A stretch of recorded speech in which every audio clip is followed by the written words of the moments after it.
And later, one of the top toupee masters in America gives us his big money secrets for a rug fit for a king.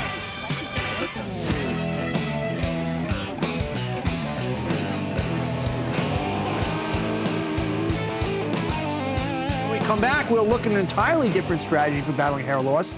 It's the oldest of them all. Don't go anywhere. Next, fighting hair loss by using someone else's hair.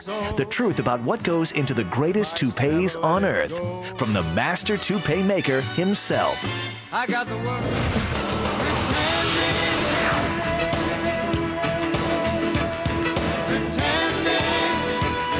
Welcome back to The Big Idea. Tonight it's hair loss, money gain, the top solutions for a balding head anywhere on earth. If you don't believe this is big, big money, wait till you meet the man making some of the best toupees in America. The man, Joseph Paris. The technique. He's the go-to guy for the oldest hair replacement method of all, the toupee. Forget those ridiculous rugs everyone makes fun of. These are hair pieces fit for a movie star and available to anyone. Joseph Paris, welcome to Big Idea. How are you, sir? Thank you for having me a guest on the show. Is the word still toupee?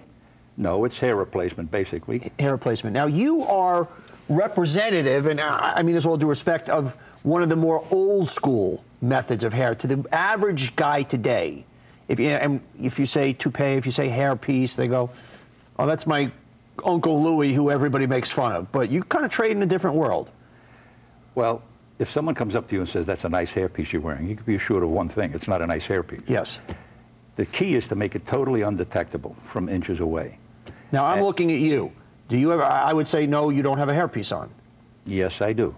Okay, where's your hairpiece? How's this? Wow. I'm not going to take it all off at the moment. I would never know it. Just turn around for me. Surely. I would never in a million years, and you're bald back there. That's amazing. Now, I see up front, it looks like you've had a little, you know. I've had hair transplants in the front hairline. So a combination of. Yeah, it's a combination. But nowadays, you don't have to go through transplants to create a natural hairline. It's amazing. It's interesting. You've talked about, for instance, you do a piece for Chris Maloney from Law and Order. But this psychologically, I'm picturing, once again, I'm fortunate, I got a good head of hair. If I didn't, psychologically, if I have new hair put in, and I own it, it's my hair, does it help men the same way psychologically by wearing a piece? Because they still don't, even though if they look good, they still don't have the hair. Or am I looking too deep into it? What happens is it gives a man confidence. It gives him the ability to go on the hunt again, so to speak. Guys get divorced nowadays, and they've got to hit the single scenes again, and they've got to look good. And fashion starts at the top, and you got one chance to make a first good impression. All right, Joseph, let's go through a little role playing here. Let's say I'm a follically challenged guy. Let's point to Sam again. Let's say Sam comes into your studio. What exactly happens? Bald guy comes in, sits down. What's the consult? What's the drill? Well, I try to find out what his lifestyle is. If he's leading an active lifestyle, he wants to swim with it, he wants to be active in sports, he wants to work out.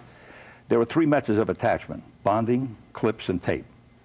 I designed the smallest hair piece possible because obviously the more you show of his own hair, the more natural it's going to look. First, we take a custom measurement.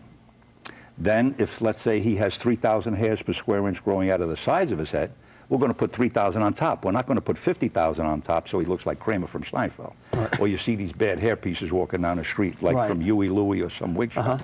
But a truly custom designed product would be totally undetectable. We bleach the knots. As I said, the less hair is best because that creates the most natural look. And besides, who's going to comb your hair better than you do? Nobody. That's what you talked about on the break, is we all like to mess with our hair. Of course. I know a guy who, I don't know if you're the right guy to ask about this, has what almost seems like a hairpiece, but it's sewn into his head. It's like, there's something going on there. I don't know what it is. It's not a piece that he takes on and off. It's not a transplant he's had. What's that? It's called a hair weave. What is that exactly? Is that they braid your own hair in a horseshoe pattern. And what it does is causes traction alopecia, pull stress, because they have to make that braid very tightly around the hairline. So what they do is they actually lose that hair from being braided. Also, it acts like a colander. So when he's shampooing, you can't remove it. So the shampoo goes right through, and the braided hair acts like a colander, like a super-duper strainer. He gets a cradle cap underneath, soap scum builds up, an odor. Oh, God. You wouldn't want to stand near him, honest. Okay. So it's the least desirable method because it will actually cause you to lose your hair. Okay, Joseph, if somebody wants to find out about your pieces or wigs, how do they find you? JosephParis.com. Very simple. Joseph, pleasure to meet you, man. Pleasure to be on the show.